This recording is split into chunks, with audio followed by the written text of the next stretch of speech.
Well, welcome to November tip, and believe it or not, this is the last tip of the school year. So we will not have a tip in December because there's such a short window between November and December. And so kind of a few things that we've got going on. First is our icebreaker with Mr. Aman, but the floor is yours. I'm gonna mute myself. Mr. Aman, you have the floor. Woo. So quick exercise. Ready?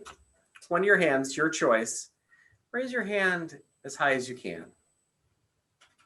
Good. Now, I'd like you to take that same hand, but this time raise it just a little bit higher. It won't go. Well, awesome. I can see everyone on the call could do it. You can put your hands down. One question, how come some of you didn't raise your hand the highest that it could possibly go the first time? Ask yourself, what's stopping you? As individuals, we have a natural tendency to remain within our comfort zones. And I just proved it to you with this small exercise. Whether it's a fear of failure, a fear of difficulty, or a fear of taking a leap into the unknown, for some reason, we prefer to stay in our comfort zone. Only when you stop letting fears and anxiety hold you back will you start to make breakthroughs in life. If we are to fulfill our potential, we have to start thinking differently. We have to realize we are not challenged or chained to our current capabilities. We can change our own ability to think and to perform. So for today, you can only go as far as your mind lets you, but I challenge you this afternoon to push yourselves. Reach a little higher, aim a little bigger, be brave enough to take that first step outside of your comfort zone to create the life that you want, because what you truly believe is what you can achieve. So going to do a quick breakout here. Chris is going to split us off into breakout rooms. And what we'd like you to think about and discuss are what challenges or triumphs did you experience in this last month? And also reflecting on your class and your students, what are you most thankful for? So you'll have 8 minutes in that breakout room. We'd like you to come back with one thing from each group, and we'll do a little share out then at the end. I was in with Aaron and Deborah, Pam, and I'll let them, one thing from you guys. I would say we were talking, I guess one of our big triumphs over the last month for both of us was more student engagement. I took Christopher's tip and I started using Padlet, and I made it a requirement. If they don't answer the question on Padlet, or they don't verbally respond to the question on Padlet, I mark them as minimal engagement for the day, which means they'll probably be getting a phone call from the attendance people. So thanks, Chris. I appreciated it. It was a great tip, and it worked absolutely amazing. I got like 80 to 90% engagement in my classes now, just by instituting that one piece of technology that I was so terrified to use. It's worked amazing. That's cool. I'm really glad to hear that. Very cool. Excellent. Someone else, any group. Okay, so we said we were all thankful for the technology that we've been able to have during this time. You know, the districts provided Chromebooks to our students and, you know, to the teachers that may not have had it before. And we just are really grateful for that. Excellent. I think our group just spent a few minutes talking about the issues with distance learning and this whole COVID thing, how ROP is a hands-on type of program. And sadly, you know, we're not able to do our hands-on stuff. So that's definitely been a challenge for most of us. But we also talked about how we're thankful for our students and what they have accomplished. Excellent. Excellent. And we're thankful for all of you guys. Absolutely. Yeah, you guys are doing an incredible job for sure.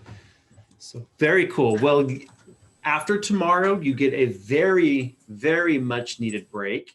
You get to have a whole week off.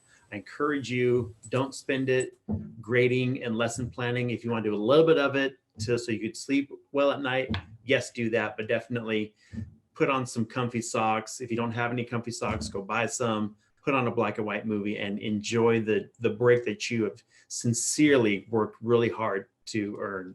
So again, just a great job, everybody. Who can tell me, what does CTE stand for? Career Technical Education. Oh, yeah, There that's you right. go. That. Awesome. Career Technical Education. And give me a thumbs up if you know that you are a CTE teacher. Some of you are like, I think I am, not sure, possibly. Some of you are doing virtual thumbs ups. Yes, all of you are CTE teachers, and you say to yourself, well, what is that? What does that mean? What is that? What the heck is a CTE teacher?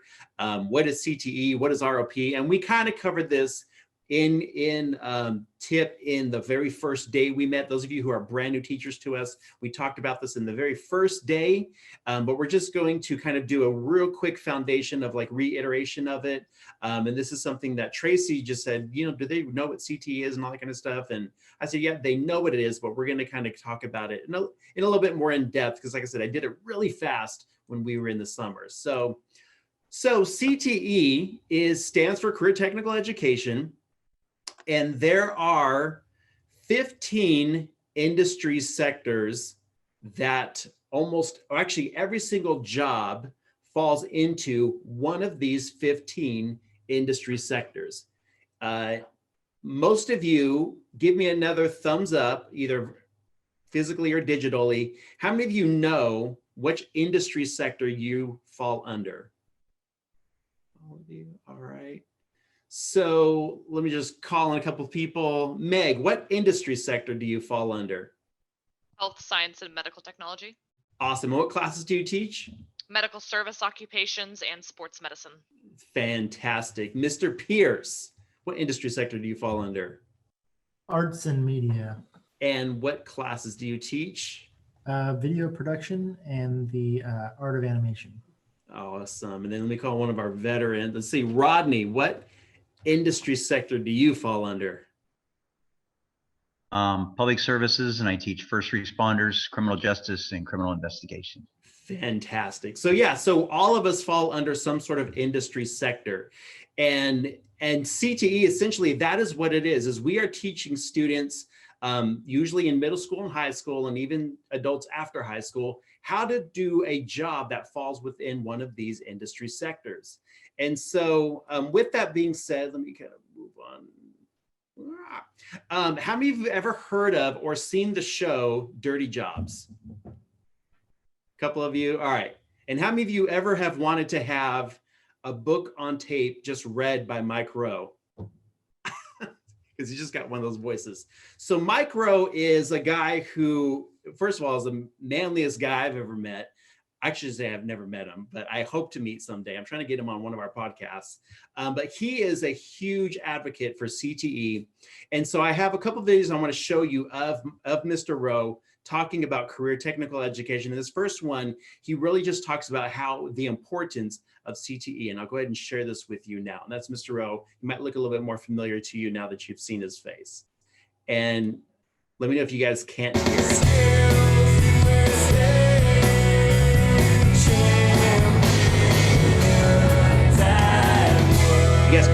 You guys can hear it okay? Awesome. Hey.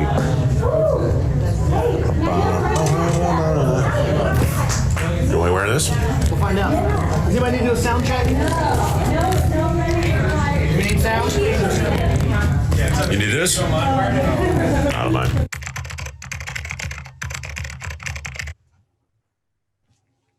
Well, you ever see It's a Wonderful Life? You got to see It's a Wonderful Life. It's the greatest Christmas movie of all time. It's Jimmy Stewart, Donna Reed. Jimmy Stewart has a chance to see what his life would have been like had he never been born. Has a chance to see what the world would look like, right? So part of what you do, I think, to help raise awareness around a whole long list of jobs is you have to challenge people to imagine the world without them. It's ironic, I think, that the most critical jobs that allow civilized life to happen are the exact jobs right now that are struggling to recruit. So you need to first point out the disparity between those two things, challenge regular people to imagine their life without those workers and all the many, many, many things that they rely upon that they wouldn't have. It's not too different than farming. You know, 1.5% of the country feeds 300 million people 3 times a day. And most of us don't really think about it because the food's always there. It's always on the shelf. Lights always come on when you flick the switch. Poop always goes away when you flush the toilet. As long as that stuff always happens, nobody gets upset. But all the CTE people calling sick for a week, you're gonna have a problem. So you need to make sure people understand that.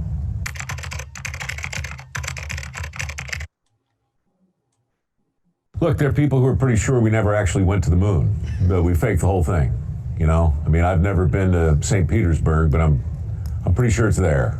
I'm not an economist, and I don't have pie charts and graphs to prove it, but I spent a long time talking to employers in every major industry, and every single one of them, without exception, told me the same exact thing. The single biggest challenge they faced was recruitment and the ability to find people who were willing to learn a skill that was actually in demand, retool, retrain, and finally relocate.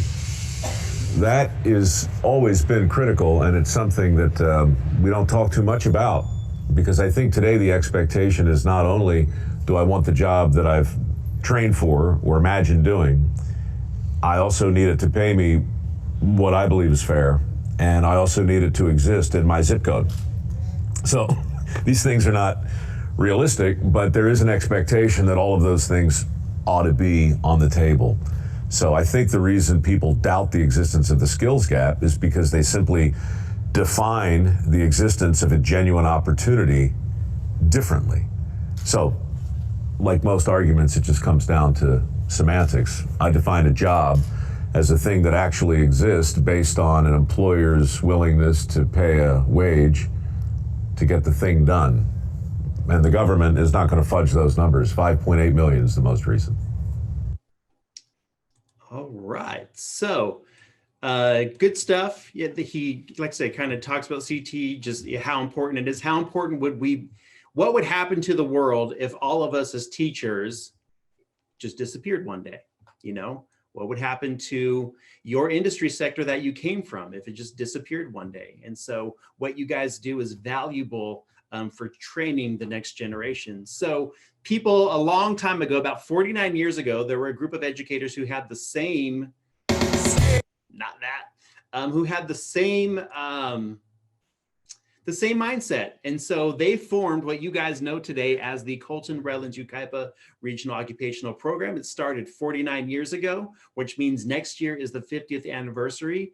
And so the Colton, Redlands, and Yucaipa school districts joined together to create classes and to create training for students that taught these that taught this education, that taught career education, what you guys are now doing today. And our mission, how many of you, I'm blocking this, how many of you know it by heart? Anybody? Not one person. All right, I think I got it. And I believe, and I'm doing this without looking, training students to be career ready, technically skilled, and academically prepared by providing quality career technical education. Did I get it right? Awesome. It actually says it right here on my other monitor. I'm just kidding. No, I actually do have it memorized because to me, career ready, that's the C, technically skilled, that's the T, academically prepared, that's the education. So for me, it's just training students CTE for CTE. So it's just easier for me to read it that way. So therefore, so we're teaching career technical education, and this is the important part of what you play as far as your students' education. And this is how you guys hear so much talk about pathways and completers and yada, yada, yada, yada, yada. This is how we have set up students to do CTE in your classes. So as of you may have noticed, go ahead and give me a thumbs up if you are one of our brand new middle school teachers. SC1, SC2, SC3. And you guys, you can't hear them, but they're all giving you applause. This year we have 4 brand new middle school teachers. And what is happening, and I'll share this picture, is in the middle school, students are learning about all of the, there we go. This is a real quick snapshot. They are learning about all the different careers and industry sectors that exist. And they're doing these short little modules as far as what is of different industry sectors. Me just randomly calling somebody. Mary, would you mind sharing with us really quick what goes on in your classroom? And you're muted. And she didn't know I was going to call on her. Blank cameras. Yeah. No, today was good. Today we did an art project, which they just thought was free for all, but it was more for them to socialize and get comfortable with each other. But yeah, we're just going through the different career pathways, taking a little bit longer, of course, than it would have in the classroom. So we've done lots of STEM, engineering, physical wellness careers, just introducing them to what's out there, and then I'm introducing them on how to navigate their own research to find the careers when they're listing all the careers that they're interested in, then how to actually find that information that they understand. So that information is out there, but doesn't mean that it's easily accessible and that they can actually comprehend what it's telling them. Yeah. So online, that's what it looks like. Awesome. And then when we do get back in person, what is the goal of what it will look like, and how often will they rotate through modules and stuff? The goal is to go through, I think we each have about 15 modules, and the goal is to get through each one of those modules in about 2 weeks, 3 weeks, and to get hands-on. So first it's just getting the academics part behind that career, and then taking what they learned and introducing them hands-on skills to each of those modules. So like there's power and energy, there's home mechanics, there's video production, there's robotics, there's biomedical, there's fire science, veterinary, just introducing them to what actually exists and hands-on playing around with it and seeing if they're interested in it. Yeah, super cool. Like when we get back in person, or if you guys are near any of these middle school teachers, I totally encourage you, go check out their classrooms. They're really cool. Tons of fun stuff to play with. And that's what the goal is for these classes here, is we want to introduce kids to just little snippets of all these different, of the 15 industry sectors, of all these little different aspects of it. So they get to play around with it, really get to kind of understand it, and just see what they really like best. Because how many of us, when we were in middle school, we could have done a better job of figuring out what we wanted to do as a career if we really had a chance to play with some of that career stuff in middle school. So once they're done there, then what they do is they move into what's called either an intro, a concentrator, or a capstone. For most of you guys are teaching 2-year classes, which is a concentrator and a capstone. So you might be teaching Art of Animation 1, that's kind of a concentrator.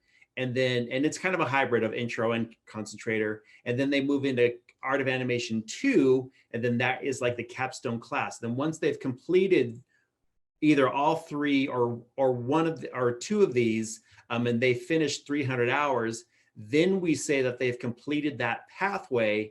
And then from there, they kind of move up into deciding, do they want to continue to pursue that in college, or can they go right into the career? So your goal as teachers is, first, middle school teachers, give them exposure to a career here. And then when they get into high school, my high school teachers, your goal is to kind of give them really hands-on industry experience, or industry type experience, in getting 300 hours. Then we say they've completed a pathway, and then they decide, do I want to continue in doing this in college, or do I want to see if I can get an internship right into it as a career? So calling on either Aaron or Rodney, I know you guys' criminal investigations, and Jesse as well. Criminal investigations is a little bit different as far as going to the college or career route. Typically, if somebody were to, let's say they were to finish your class and they wanted to continue on and being an officer, what would be the next step for them? And either of you guys can jump in. For going on to be an officer Yeah, or criminal investigations, like a crime scene person? either one. Well, I encourage my students that one of the best pathways is the best routes to that is probably, since you can't do it till you're 21 for law enforcement, is to look at the military. Law enforcement agencies, very much like veterans, they're used to working in a structured environment, command environment, actually being to work on time because they know they're going to get in trouble. And then I encourage them while they're in their enlistment to whatever local community college is nearby or online now to at least come out of a 3 or a 4 year enlistment with their AA degree, which gives them 60 units. Mm-hmm. That makes them 21, 22 years old with an AA degree and they're a veteran, which, unless they've screwed up badly some way or another, probably puts them on a pretty good pathway to getting hired in law enforcement. Mm-hmm. Awesome. Yeah, so Aaron's giving a thumbs up to that. Very good. So for them, it literally could be one of these different choices. It just really depends on the student and what they want to go towards in that. So fantastic. Anybody have any questions or any thoughts as far as how does this make it a little bit more easier for you to understand the whole, like the pathway world and what, when you hear Hisham and Elaine and everybody talking about completing pathways and this is what they're all referring to. So any questions or thoughts about that? I have a couple of hands up. Go ahead. So basically after 2 years, they've completed their pathway, right? They have to do 300 hours total. So figure the school year, if they do a whole year long class, it's about 180 days. Figure they do at least an hour of that in your class. So typically, yeah, about 2 years, we can say they've completed a pathway. And a student can complete more than one pathway, should they want to. They could do marketing and they could do animation. Just really depends on how invested they want to get into it. Okay. Other questions? Can we get together with our feeder schools to maybe spark interest in our programs? Is that possible? That is absolutely possible. The only difference is for Colton right now, well, let me say this. So the middle school teachers we have now, there's 3 in Redlands and 1 in Yucaipa. Rumor has it next year, Colton will start theirs as well. I think we're going to bring on 2 more who will be in the Colton middle schools. Okay. Yeah. Great question. Any other questions? Well, and to add to that, Wendy and everybody, usually the CRSs will do presentations in the middle schools, or there will be middle school presentations to let them know what they're looking forward to in high school as well too. But it's a good reminder that we need to continue doing them. Yeah, especially if they hear it from you. Chris, my only comment to that would be, I think it's very beneficial for the teachers to actually do those presentations at lunchtime and stuff like that at the middle schools with a table set up with what it is we do. They're able to talk to their teacher. Obviously, that's not my decision to make, but I know that that's my opinion, very beneficial is to have that teachers do those presentations. That way we can answer questions about what it is we teach. We can set up displays. Kids love visual things and stuff like that. I think that goes a lot further into filling the programs, the classes. Yeah.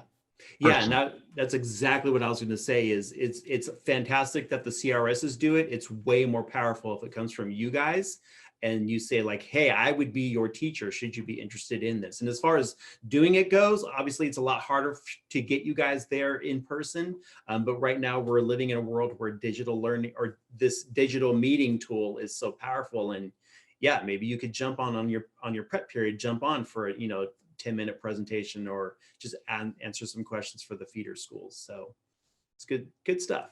So cool. Any other questions or thoughts about how pathways are? Chris, I just have maybe a question and a comment. Sure. As far as the pathway for them to complete the 300 hours, my understanding is they have to get C- or above for each class. Is that correct? Yes, they can't just like fail the class and then have the 300 hours because if somebody was doing heart surgery on me, I wanted them to at least have a C average and not have failed that. So yes, thank you for bringing that up. Cool. I always thought it was a B or better, no? David? Did that get switched? I think it depends on your class. I need to click on me and not on Chris's box there. I'll say. B or better for articulation credit. We would have to check with Tina, our data support specialist here at CRY-ROP, for the grade on pathway completion. Yeah. Good question. I'm writing For it down. for heart surgery, A plus. Exactly. Yes, exactly, right? Yeah, exactly. So very cool. So yeah, so that is pathways. Again, that's how you fit into the world of CRY-ROP. That's how you fit into what students are doing. So the other thing that a lot of you might hear as well is you might hear, well, CTE is only for, people who aren't going to go to college, or, they're just going to have to learn a skill and they don't qualify for really getting into college. But we know that as educators, you guys are teaching classes that are college articulated. They do get college credit for taking your classes, and I would say 90% of our classes are UC approved, which means they get credit at the UC's system as well. But Mike Rowe also has another video that I really like that I want to share with you guys about the world of CTE in college. And so it's another short one with him. And then let me share this with you guys. Do some DJing really quick. All right, here we go.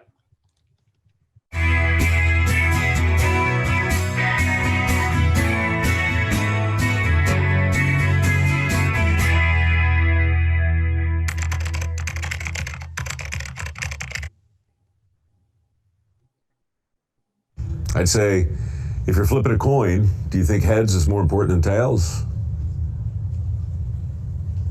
If you're looking at a workforce, do you think white collar is really more important than blue collar? It's balance. It has to be a balance. But it seems to me that what's happened in general is we've promoted one form of education at the expense of all the others. And this happens politically a lot, because to get elected, you need to say things that will appeal to large groups of people, not individuals. You have to speak to large groups. So we've been saying to large groups for a long time, a 4-year degree is the best path for the most people. And who's been saying that? Teachers, guidance counselors, parents, a lot of well-intended people have said in a very global way that this path is the best for you. So what that means is that a college degree is no longer a college degree. A college degree is higher education. The kind of programs and training you're talking about, what do we call that? We don't call it lower education, because that would just be crazy. We call it alternative education, which is pretty close, right? This over here is what you want. But if you're not really cut out for it, maybe you'd like to learn a skill. That's what's happened in education, in my opinion. We've clearly elevated one at the expense of apprenticeship programs and CTE training and a long, long list of other opportunities that, in fact, are far, far better designed for many millions of individuals. But because we're not talking to the individual gets lost. And that's when things really go off the rails, because this path over here got expensive, right? It got more expensive over the last 30 years than healthcare, than real estate, than food, than energy. Never before in the history of the world has anything so important in education become so exponentially expensive. Now, what do we do next? We made unlimited money available for kids to borrow in order to go in this direction. So this is the direction you'll want to go in, but if you can't afford it, here's some money. When people say, how in the world did college get so expensive? I think that has something to do with the answer. We told you it was the only sure path to success, and then we made unlimited money available for you to borrow. So, is it any wonder the colleges, they'll charge whatever they can. They're in a business, they have to. They'll also build a stadium to make it look better and a brand new student union. All that cost goes into the money that you have to borrow. So, $500 billion, $750 billion, then $1 trillion. Now $1.3 trillion in student loans. We've borrowed, heck with borrowing, we've lent money we don't have to kids who are going to really have a hard time paying it back to train them in many cases for jobs that don't exist anymore. Again, a very long answer to your question, which is, what do I say to people who discourage funding for jobs that actually exist? I say you're crazy. So that being said, that is why all of you, what you do is important. Because the reason why you're in the classroom right now and the reason why you have a job right now is because the district has looked at your class and said, this is an important class that our kids need to learn and our kids need to learn how to do so they can continue to succeed in their careers. Therefore, again, going back to the pathway, that's what you're doing is you're taking these kids, you're teaching them a skill that they wouldn't normally have an opportunity to learn, and then you get to move them on. Now, does that mean college is bad and college is terrible? Of course not. We want to do both. I'm a college graduate. I'm working on college right now as much as I despise it. But I'm doing it because in the education industry, that is required of me. And so because that is required of me in that industry, I wanted to share with you one other thing before we do. I don't know how many times a day that happens to you guys. So this is what's called the CTE tree. And I've not been able to find them for every single industry sector, but it was something I was, somebody showed it to me in a conference that I went to a couple of years ago. And I really loved the concept of it, so much so that it ended up becoming like a deep discussion in my home with my own teenagers who were graduating high school. And what the idea is of this CTE tree is, instead of going to college or going to continue in your career, or whatever it may be, you think about what is the job that you want to do first. And then once you figure out what it is you want to do, then you decide how much education you need to do that job. And so right now, you guys are at the bottom. You guys are building the root. And so this is the one that's for health science. And like I said, there's a bunch of out there for other industry sectors. Right now, you guys are at the root of developing these students. You're teaching them academics. You're giving them some experiences. You're showing them how to do professional skills, especially with your resumes and job interviews and all that kind of stuff. And you're showing them the passion that you have in your industry sector. From there, the student decides. Let's say they're in health sciences, they're in Meg's class, and they say, you know, Miss Kelly, I want to be a lifeguard. And she says, cool. Then what you need to do is you need to go, after you've taken my class, now you can go right into being a lifeguard at a pool or at the beach or whatever that may be. And they don't have to go to college to do that. But let's say that same student says, well, actually, I was thinking about being an X-ray technician.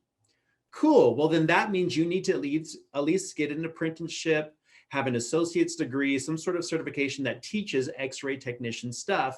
And that's what they know they need to do for further education. The last one, let's say the same student says, actually, I was thinking about being an RN. And then Ms. Kelly would say, cool, I'm glad you said that. Well, if that's what you want to do, then you need to get a bachelor's or a master's or a PhD and need to have training so that you can become a registered nurse. So many times I feel like what we do is we tell our kids, go to college, go to college, go to college, which isn't bad. But what I want you guys to do is think about talking to the students, what job do you want? And then once they figure out what it is they want to do, then they look at what do they need to do for a career or what do they need to do for further education. So any questions or thoughts about that? Is it all crazy talk? No? David shaking his head no. So I encourage you to Google it. I try to find them all for each industry sector, but it's a cool thing to really have in your classrooms. Like I said, if you're an arts media person, look for that one, just see what, again, get the kids to think about what job do they want and then have them figure out which career or which education pathway they need to go down. So here's your assignment for the next couple of minutes. I'm going to put you in breakout rooms. And what you need to do is you need to figure out, so like group one, you have a student named Amy. She is at Yucaipa High School and she wants to be a city planner. I'm going to give you a link to this slide right here, and you guys will be able to, in your groups, to figure out what industry sector does that fall under and what CRY-ROP classes does she need to take at that high school. So any questions about that? No. All right. So pay attention to what number your group is, because I'm going to have you guys all, when we all come back together, I'm going to have you share with me really quick the answer to these four. And then I'm going to give you about 10 minutes or so to try to figure out what is the industry sector of each of these students, whatever group you happen to fall in, and then what classes should they take at their campus. All right, we are all back in. So let's go ahead and start with group one. Amy, our YHS student, one of you wants to unmute. Tell us what industry sector, she wants to be a city planner, what industry sector does that fall under, and what classes do you think you would recommend that she take? So the industry sector that we had, let me see here. I was more focusing on the classes, but is going to be, I don't know, someone from my group want to help me out. I forget what we public services. Construction technology. Construction Public services for well, the that's sector. class. Yeah, public Yeah. services for the sector. And then classes to take, what did we say? Construction technology? Because that's what they had available at the Yucaipa High School. At Yucaipa High Yes, School. construction technology. Very good. So, and the thing with construction technology is you might see it on our website as just like, it's just a class. If you actually open up that outline of that class, you see it's actually a 3-year long class. 3 years, yeah. And then that's the same with our auto guys in here as well, is you may have like a single outline, but if you open it up, it's actually created to go on for a couple of years. So very good. Give yourselves a pat on the back, round of applause. Group two. So Justin, a student at Grand Terrace High School, he wants to be a marketing coordinator. What should he do? Anybody from group two? So we just discussed about taking marketing classes. So that's one of the career pathways is marketing. Some of our schools don't have direct marketing classes, but many of them offer business classes, which overlap with a lot of the marketing principles and ideas.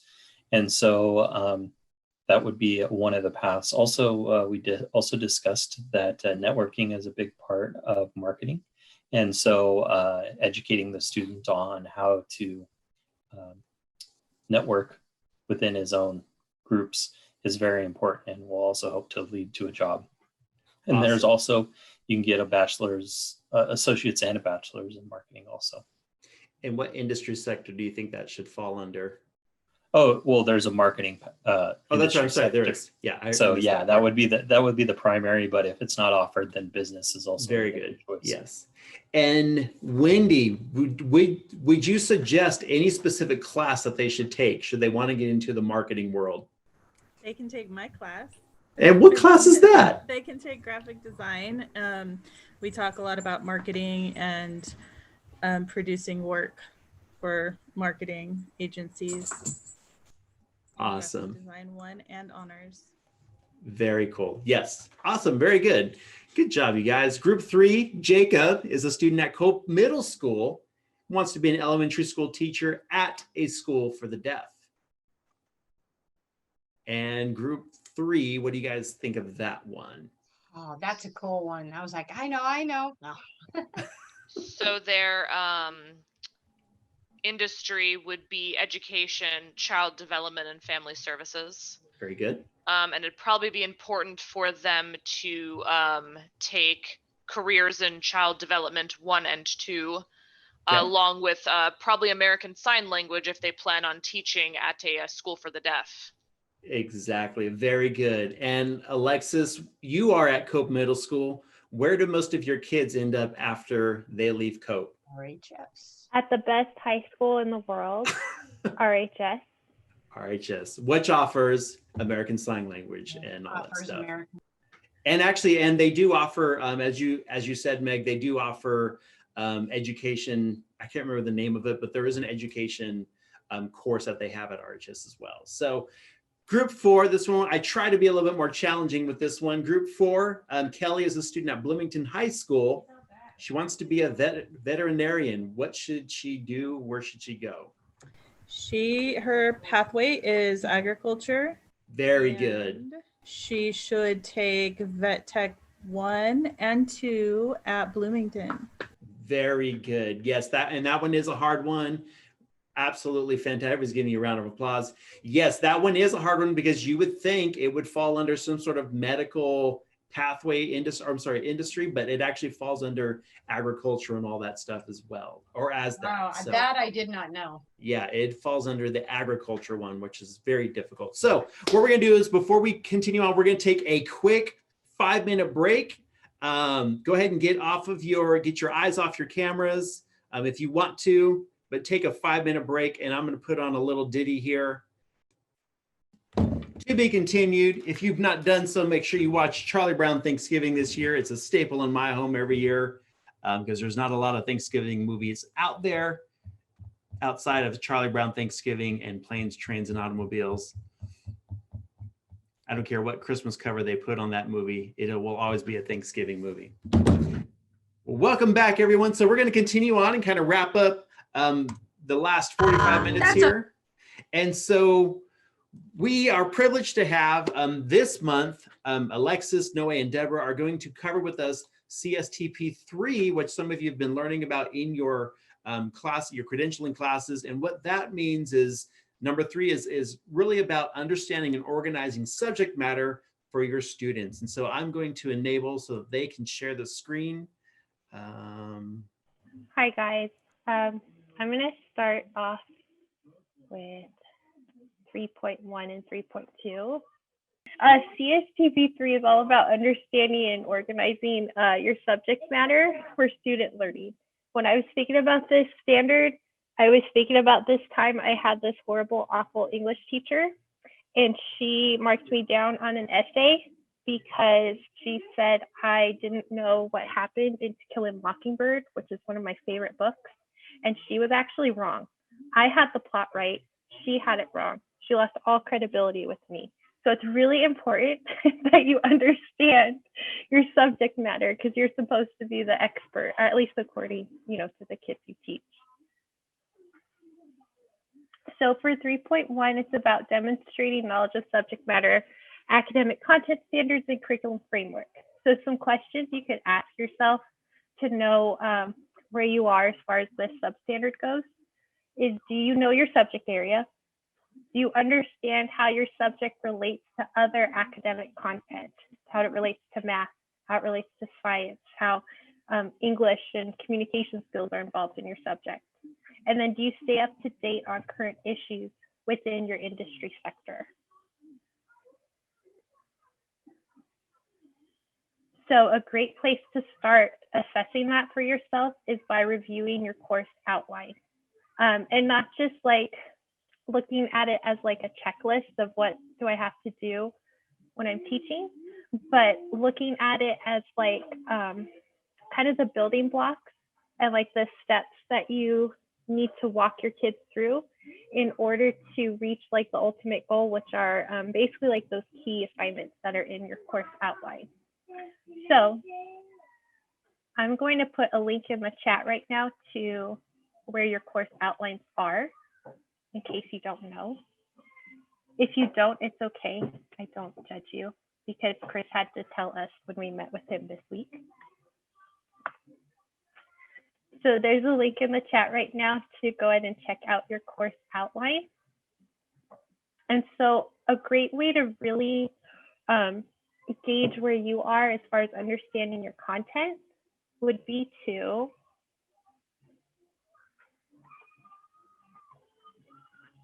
go to your key assignments for your class. So this is the class I teach. Lucky me, I only got 2 key assignments. But for each key assignment, you actually have like your competencies and your standards that relate to them. So what I tried to do in my own free time, of which I have none, but I pretended I did, I like listed out like by word, which like I put the assignment and then I put underneath that like word for word what the competencies and standards were. And when I started to do that, I could see, oh, well, these kind of all relate to each other. These are all like essential skill sets that these kids need. And I can't give my kids something that I don't personally have. So then I could reflect and be like, well, let's see, do I have, you know, this knowledge of certain like interviewing skills? And I could go back and kind of score myself. Do I master that, or do I need to like maybe update myself on those? So I'd highly suggest doing that kind of a practice, because it's a great like purposeful way to see how knowledgeable you are in your own subject matter.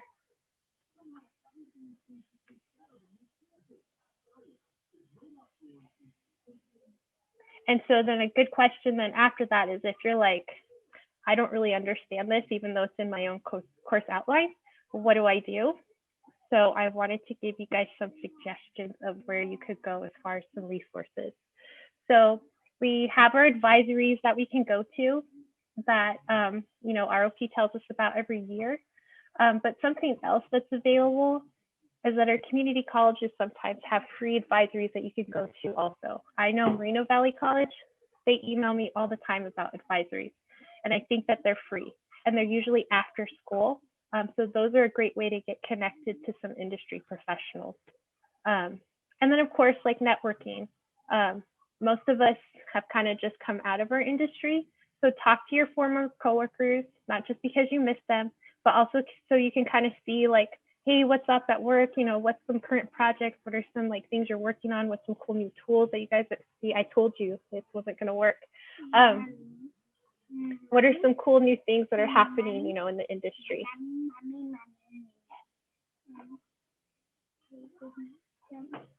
You can get that yourself. You're going to have to wait, kiddo.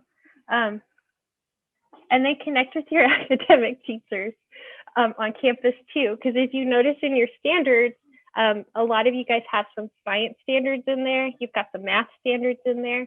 So talk to those academic teachers on campus and see what they're teaching in their classes.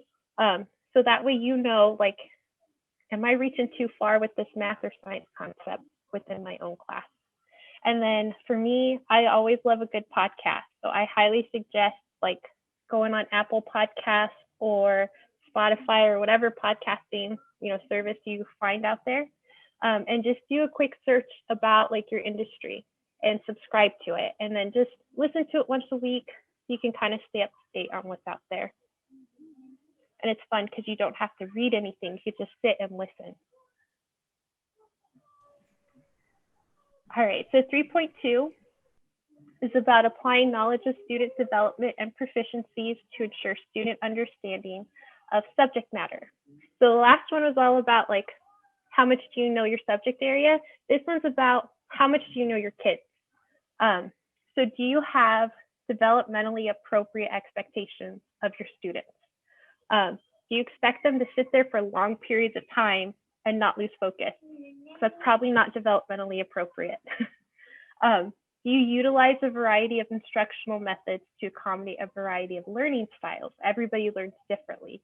Are you then using that knowledge to inform your teaching practices then? And then do you actively seek out and use information about students' prior knowledge and abilities in order to inform their teaching and your lesson planning? So like, are you getting to know who your kids are, not just developmentally or cognitively, but just like as human beings, and using that information to help you as well? So some resources to help you with that. This is like my favorite part of teaching, is getting to know my kids. Some personality tests. I love to give kids personality tests. I gave one today where they got to find out if they were a lion, an otter, a golden retriever, or a beaver. And middle schoolers were just all over it. They loved it. But it was cool because then I got to know more about their personalities and their communication style from that. So these are some great resources. I highly recommend checking out californiacolleges.edu because they have a ton of free ones. They have that one where you get the 4 letters for your personality type, but they also have a learning styles assessment on there too. You can get to know like what your kids' learning styles are. Are they kinesthetic learners? Are they auditory learners? And it's also powerful for your kids to know that about themselves too. A fun activity I've done with my kids is I had them make a vision board. And their vision board was basically like, you know, what do you want to be when you grow up? What kind of life do you want to live? And it was great because I got to find out about their interests. A bunch of kids all want to be YouTubers, totally typical middle schoolers. But it was a great way for me to kind of assess their academic skill set, like how many sentences they could write. And I could also assess their technical skills, like are they able to like copy and paste pictures into a document, you know, that kind of a thing too, which is so important now with distance learning. And then of course, when all else failed, ask for help.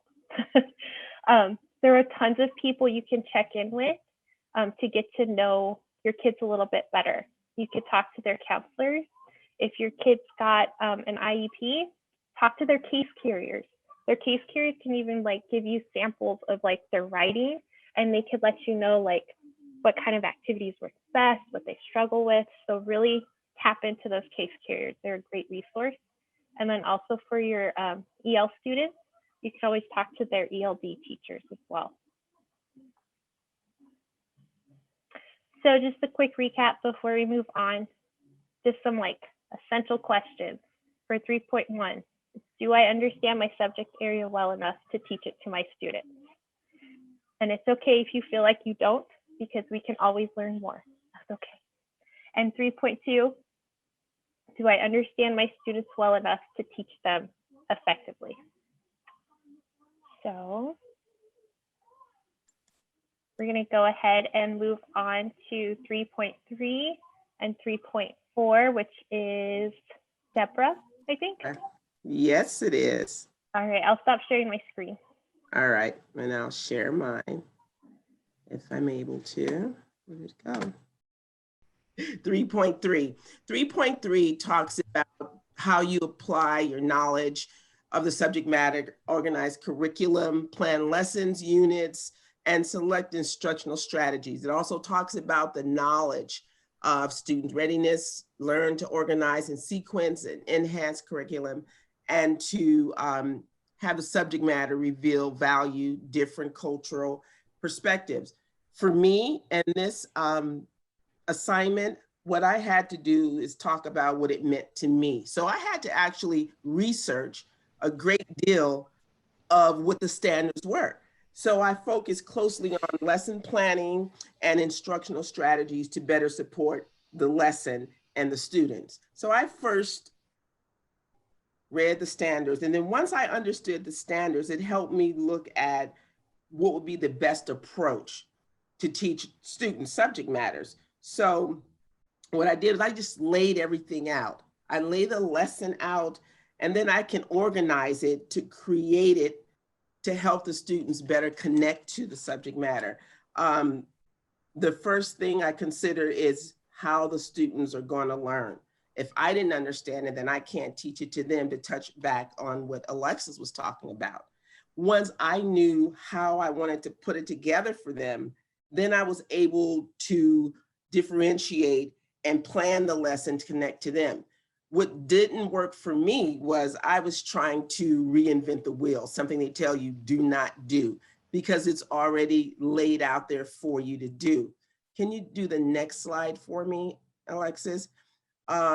Robert Gain, if you're on that slide, and what he did was he had the 9 events of instruction, and it started from the objectives, inform the learners, prior learning, how you present the content. This helped me out a lot, provide feedback, the access to performance, knowing and how you can evaluate and assess your students, and enhancing retention and transfers of the job. What I put in mine was information Alexis, can you go to the next slide, please? I don't know why I can't. The next slide is a really short 5-minute lesson plan. It takes me way longer to do a lesson plan, but I like the way this one, and it hopefully will play. Alexis, we'll see if that'll play. I thought it was really cool. Please play. Let me make sure I was really going to show examples of and tools that we learned in TIP, because that is what has helped me tremendously. The next slide was supposed to go to 3.4. It was going to talk about the highlights. Yep, develop and use your repertoire of instructional strategies that are appropriate for subject matters. Build on students' experiences, prior knowledge, and interests to make subject matter relevant and meaningful to students. The repertoires. I like to use the modeling visualization. I assess the students' formative and summative assessments. I give tests, I ask questions. They love project-based learning. They like to have hands-on, and a lot of things that we do in my fashion marketing class are hands-on type projects that they can do vision boards, that they can do decades of fashion, even with creating an online business. They get to build their websites, and they get to brand, and they get to market their product. They every day have a journal that they have to write in. You know, I love scaffolding. I never can pronounce the very last one. Someone pronounce that for me because I mess it up every time, but I know how to utilize it and let them, I teach them, and then at some point I let them learn on their own and be able to do the lesson or whatever the task is that they're doing. The next slide, excuse me. Oh, that's different because you don't have mine. That next slide was really showing and demonstrating videos that I took of my students in class where they were learning and they were still in soft skills doing customer service, good customer service and bad customer service. It was hilarious, but they did very well with it. I realized that I have a very diverse group of students. And so I do a lot of the lessons, and I try to do cultural things that represents or is representative of all of the students and a lot of the lessons that they do. So it's very important to me to make sure that I do it correctly. And I know this is not the best example, but TIP taught me how to do a lesson plan. You know, reading these standards, and I don't know how many of you guys read the standards or read the standards and just automatically knew what they meant, because I'll be honest, I did not. What I've learned and steps that I'm taking is that I follow what I learn in TIP. And now everything that I've had to do in this assignment has taught me so much. I am committed to learning what all the standards mean and implementing them and finding the resources, because I am a new teacher. I was into this 8 months and then Corona hit. So kind of sidebarred me, but I'm going to follow all of the strategies. I think if we all do that, because I know that each day and each year, but each year is going to get better. I'm way better this year than I was last year, utilizing the tools. And I had examples of how I used the lesson plan, how I used the biweekly plan, how the year topic calendar has tremendously helped me, and to stay organized. For me, I have to use those things. I have to follow those steps to create the lessons. When Alexis was talking about the standards, all of those tools makes it better for you to be able to organize and to use the strategies and just be the best teacher you can. So, okay, so I got 3.5 and 3.6. So 3.5, using adapting resources, technologies, and standards align instructional materials, including adapted materials to make accessible to all students. So pretty much what this means is that we need to take a look at our course outlines, see what we need first in order for us to better serve our students. So knowing your stuff, that's what it means. Look at your curriculum, digest it, see the materials, resources that you're going to need to be able to teach that particular section of your outline. And then from there, check with your school or district to see what they have. And if they don't have what we need, then of course we always can ask CRY-ROP for that, right? So those things, so that's why we need to first take a look at our course outline, and from there we can start working. And from there also selecting appropriate materials, resources, and technologies so we can support the different the student learning. Because let's be honest, not all of us learn the same way. And you'll see in a minute, I put up some examples why I do different things for students. And that goes with supporting diversity in the classroom, technology to convey key concepts, and learn new instructional resources. So for me, this is what has worked for me. These are some of the things that I personally use. So for example, for capturing, I love the snipping tool in Windows, okay? You can, get a capture of whatever it's on the screen, so it works perfect. When I just need to get like an icon, that works perfect. If it's, for example, when I'm going to the menu bar and I just need that menu, I can use the snipping tool because it gets part of a different background, things like that. So I use the print screen key, then I move that into Paint, and then from Paint, I select only what I need. So I can remove from there everything else and just leave whatever I need. So that's why I use those three, the two apps plus the print screen key. Now for recording software, you're probably all familiar with Screencastify from Google Chrome. I have never used it personally, to be honest. And I'll tell you why, because there weren't any editing options in there. I believe they just barely added some. So you should be able to do some editing in there before you, publish the video. And that should be great. But I use Camtasia and Filmora to do my recording. So Camtasia, I record everything through there. I edit as much as possible there. If I need to add something special, then I might transfer it to Filmora, and from there I make some changes. I mean, I could also use Adobe Premiere, but it's not something major. It's just a tutorial for the kids, so that works fine. Or Google Meets and Zoom, when we record, then I transfer those videos into either Camtasia or Filmora, and then just remove what I don't need, edit the video just with the actual lesson, and then publish it onto Google Classroom. And just to say, these two, they do cost money, so that's the only downside. Screencastify is free. All right, so this is what I was talking about, that you need to be aware of the different styles of learning that the kids have. For example, as you can see, this is my channel. I have more videos in there, but you can see, for example, only 16 of my students have viewed that video. But that's because I offer step-by-step instructions as well.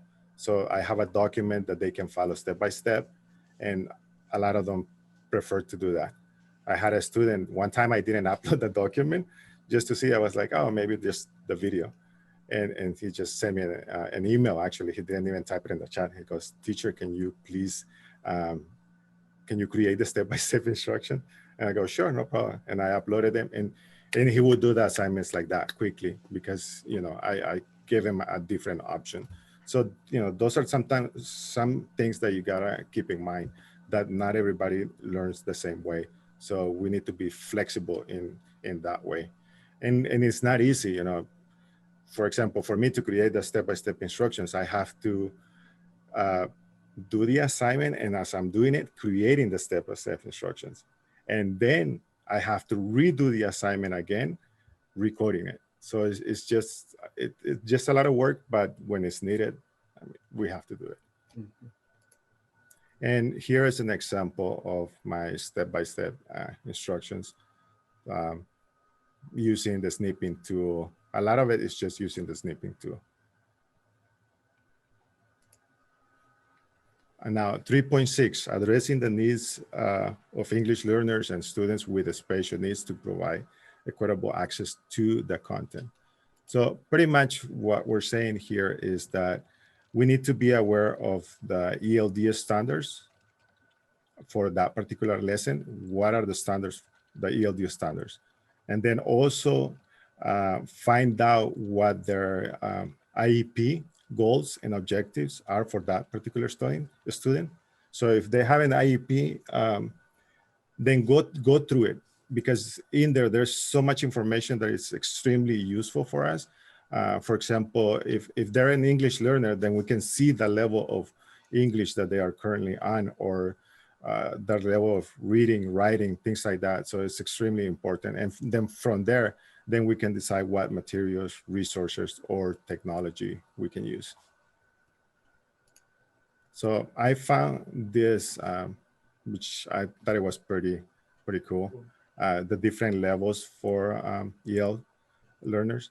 So for example, level 1, I'm not gonna go through every single bullet, but just a few. You can see that some throughout are repeated, like for example, using pictures or using visuals, and you can see graphic organizers. So why CTE is extremely successful is because we provide a lot of visual content, and that's why some of our students do way better in our classes than in general classes. That's what I think personally. But you can see some of these things that we do.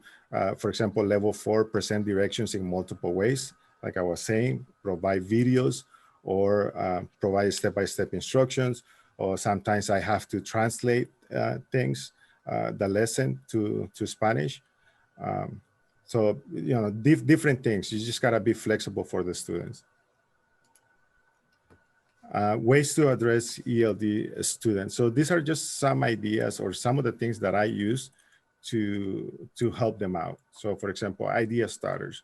So I start with ideas so they can, kind of get them to think and start coming up with their own ideas. Brainstorming, it's always a great thing to do, especially in groups. Graphic organizers, because of all the visual content that it provides. Groups, small groups, and if you know that that student is an English learner, then maybe partner that student with a bilingual student, and that helps a lot as well. And also letting them know, that you actually do speak Spanish. Sometimes they think, I'm a chinito. It's true. I was sitting down one time and next to some girl, and then I started talking in Spanish, and she go, I thought you were Chinese. I was like, from where? So I was like, okay. But, you just gotta let them know. And I had that situation with the students, when I see them and they just look at me and I go, ¿hablas español? I ask them. So then they feel more comfortable. If they struggle with the lesson, then I try to accommodate that student and talk to them in Spanish or provide materials in Spanish. But I kind of leave the keywords in English so they can start building vocabulary. I translate the other stuff, the non-essential, but the essential keywords, those I always leave them in English. Discussion, feedback, and ideas, those are great as well. You get them, talking and, building their vocabulary and language. Demonstrating and modeling, that's always great. Step-by-step instructions. Do you know, for example, if I'm talking and there is a particular word that I know that some students might not know, I always ask them, do you guys know what this means? And then, of course, I have several students telling me, oh yeah, this means this, this, and that. So for those students that are limited, this helps them a lot to understand new keywords. Hands-on projects, infographics, poster flyers, visual. So anything visual, that helps a lot. Classtools.net. I got this from one of the case managers. It's a website and it has several things that you can use for your class, which is pretty cool. and also providing different media. So for example, I tell them, okay, I need you to create this in this type of software. But then they go, oh, can I just do it in a different software? And so I gotta be flexible for them. As long as I can see what you did and all that, then that's fine. Or can I do it on paper? That's fine. Just, just trying. It doesn't matter which media they use, as long as they use it and they use correctly the content. And then, for example, support tools, case managers, like I said, like I have, for example, I have one, and I have their assistants as well, their aides in my Google Classroom. So this case manager looks at my lesson for the day, and then she will look for material in Spanish and sends it to me, or puts it in her class, in Google Classroom. So that's great. I don't even have to look for that information. She provides it for me. So that's even great. So they're great resource for information. Office hours, be flexible. For me, it's 2:15 to 3, but I tell them, if for some reason those hours don't work for you, let me know and we can set up an appointment some other time. The only thing that I tell them is, if you don't show up for that appointment, or don't let me know beforehand that you're not showing up, don't ever ask me again. That's the only thing. And that's it. You may show up during office hours, that's fine, I'm always there, but don't ask me again to make an exception for you and meet you at a different time. Exit ticket, that's just a form where you're, what did you learn today? Tell me 3 things that you learned today. What it's something that you're still struggling with on this lesson, things like that, just so you know if they understand or not. And then, of course, we had a presentation with Bruce the other day about Google Translation. So, within Google Docs, you can translate a whole document. It gives you that option. So that's kind of great. I use Microsoft because that's where I do all my lessons. I use Word a lot. And I don't go into Google Docs. I just use Word here. And then if I need to translate it, then I can just translate it from there. It works the same way. It's the same thing. The only thing is that it's not perfect. So you have to go back and fix a little bit the translation. And then YouTube closed caption, you can change it to a different language. And I did a video here in the classroom, but here to record it's not a great classroom. So I go through the steps and how to do it, and then you can see that it does actually work. It does translate to a different language, and it will do it for any video that you upload, any language. So it's pretty cool. All right. Other things that I use, I create videos, so that's one thing. I use Kahoot a lot, especially for quizzes, just so they can review, which it just works great. I might offer them extra credit for the top 3 winners, but they love that stuff. Google Suite, make sure you're using that. Google Docs, Google Slides, those are great. For 3D, I'm using Clara.io. It looks similar to Maya, the actual software, but it's web-based, so it works great. And even comes with tutorials. Wig Editor for 2D, same thing, comes with tutorials. And then Photopea and Gravity Designer, which is Photoshop and Illustrator. This is what I use in my sector. And you can see an example of Kahoot with some of the quizzes. The translation from English to Spanish. And then this is what I was talking about, the case manager. She shared her Google Classroom, and it has all, and I believe she shares it with several teachers, not just my subject, but English, social science. But there are some things that relate to my class. Like, for example, topics of physics, or in English, how to create a story. So those things work great for me because I need that information. So I don't have to go and look for it anymore. And she provides it to me in Spanish. So that's even great. And this, I used it this week, actually, in my evaluation on Tuesday.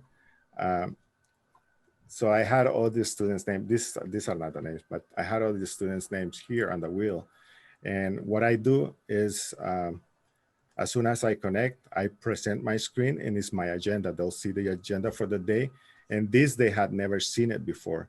So I placed it right next to it and they were just seeing the wheel spin with their names.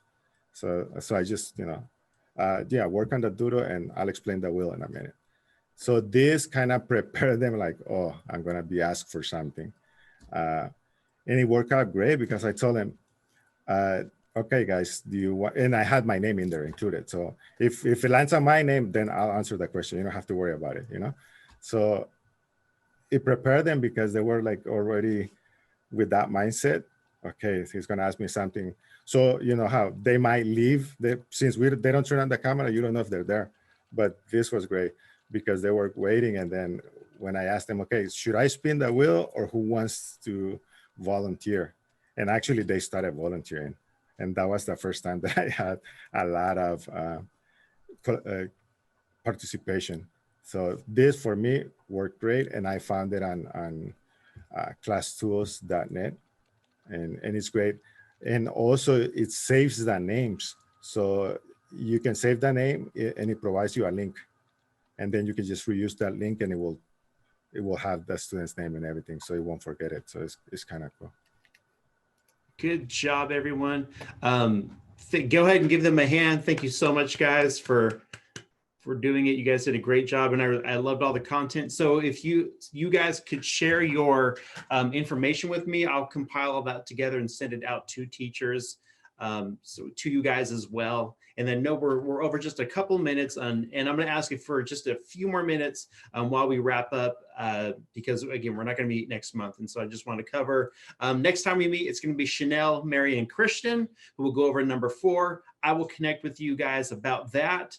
And then the one other thing is we were going to have a conversation about grades really quick, as far as the D's and the F's, and you guys have been hearing about all that's going on. I want to forego that conversation tonight, not just for the sake of time, but also because Jesse has asked to share something with us that I think is imperatively far more important than the kids having D's and F's in your class right now. And then after, so Jesse, if you could share just kind of what's going on, what's been on your heart that you've shared with me, and then we will wrap up, and then you guys will have a fantastic break. So Jesse, you have the floor. Yeah, so this week, as we all know, last year, I had 2 students that went out on leave because of suicidal issues where they were hospitalized. This year so far, I've had 8, and it's not even been the half of the year yet. So it's a significant problem. I'm sure you all are facing at the same time too. But in particular, last week I had a student that said, "Hey, Mr. Ludikaus, can I meet with you after at the end of class?" Sure. So everybody else gets off the Zoom meet, and then the student tells me, she says, I met with my therapist today and I was feeling okay, but right now I'm not feeling so well and I want to kill myself. So you're on a Zoom meeting, right? I mean, it's just you and her, and here you are, and now this student has just made this threat that they want to harm themselves. How are you going to handle that? I mean, obviously in the classroom, you call up to the administration, they send security, but how are you going to handle that on a situation here? Well, luckily, Rodney and I, I think we could handle that pretty well. And so, I wanted to share this experience with you so that hopefully you guys would have a better understanding. So for me personally, what I did is I told the student, I want you to stay with me. Is there any parents or any adults that are with you at home? And so luckily her mom was at home. I looked real quick in Aries to see what her home address was. I had to verify that. Luckily I did, because the home address that's listed is actually not where she was at and not where she's currently living. And so she gave me her home address. And then I was able to get a hold of the mom because the cell phone was listed there. And then I asked the mom to come into the Zoom meeting. So the mom came into the room and I explained to mom what was going on. She wasn't surprised because she has had issues with this in the past, luckily. And then, what do you do next? You call 911. I mean, you call the police. Don't deal with secure, the administration, none of that stuff. You need to call the police. If somebody threatens to harm themselves, that's what you have to do directly. So I called the sheriff's department because that's where she was living. And I waited on the Zoom meeting and waited for the police to arrive and to take over from that point. So I just wanted to share that experience in case that's something that ever does come up. I mean, we're explained how to deal with a lot of different situations, but this has been a serious problem, mental health with our students. And this was something that had happened to me in my classroom, and it could obviously happen to yours. And being a new teacher, I mean, a deer in headlights would be like, what do I do now? And so after that incident, obviously I contacted the vice principal, and the vice principal said, okay, we'll send an email to the counselor to just kind of let them know what had happened. But, and then the vice principal gave me some funny advice, said, you should probably contact CPS. And then, that is not the correct answer. CPS has nothing to do with students that want to harm themselves. They are only dealing with abuse situations, and clearly somebody that wants to hurt themselves is not abuse. If the parent wouldn't do anything about it or was ignoring you, that would be something. And so that's why that is so important that you make sure that the kids that are having these problems, they may feel comfortable now that we've been with them for so long, having these conversations with you. And if they want to harm themselves, we're not professionals that can deal with that directly, especially in this kind of platform. But don't ignore it, because my vice principal was very surprised because he said that he had some other teacher that had a similar situation. And what did the teacher do? Hang up the phone and then call the vice principal. Okay, well, that's a serious problem right there. You don't want to disengage from the student at that point. You definitely want to make sure that you stay on with them and you address it by calling the police and let them come out. And your students should know the police aren't coming to hurt them, to arrest them, to take them to jail, nothing like that. They're really just coming there to help them and see what help that they can provide. And so that kind of reassurance really helps. So the student hasn't been back for over a week now because she is in there. So just be aware of that. Share that story with other teachers if you feel comfortable doing that. Let them know, hey, if this happens, this is how you need to handle that situation. I think we're going to see more and more of this going on as we continue in this distance learning. Mm-hmm.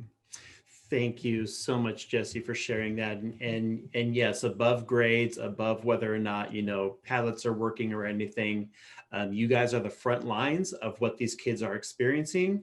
And a lot of what they're experiencing, they may not share with their people that they're living with. They might be more open with you guys. So definitely remember, you guys are mandated reporters as well. I've always said you're not mandated investigators, you're mandated reporters, and you need to go to the proper authorities, in which Jesse's case, he called the law enforcement, and that is the correct thing to do. Definitely reach out right away to help, hopefully save that kid's life. And that's just great to do that. So just remember that when you're in class tomorrow, just love on your kids, encourage them, tell them you're happy to see them. They need your support now more than ever before. And you guys are, like I said, you're that front line of just being there for that kid.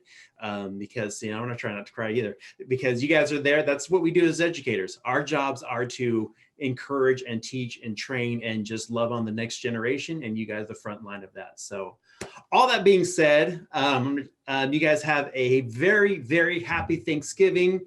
Be thankful for everything that you have. Go hug your family, love on them, and just be so grateful that we are healthy right now. You guys, we all have jobs that we get to be impactful for all of these kids. So thank you. We will see you guys in December. So we're not meeting in December, but I'll see you around in December. All right. Bye. All right. You guys have a good night. Take care. Bye.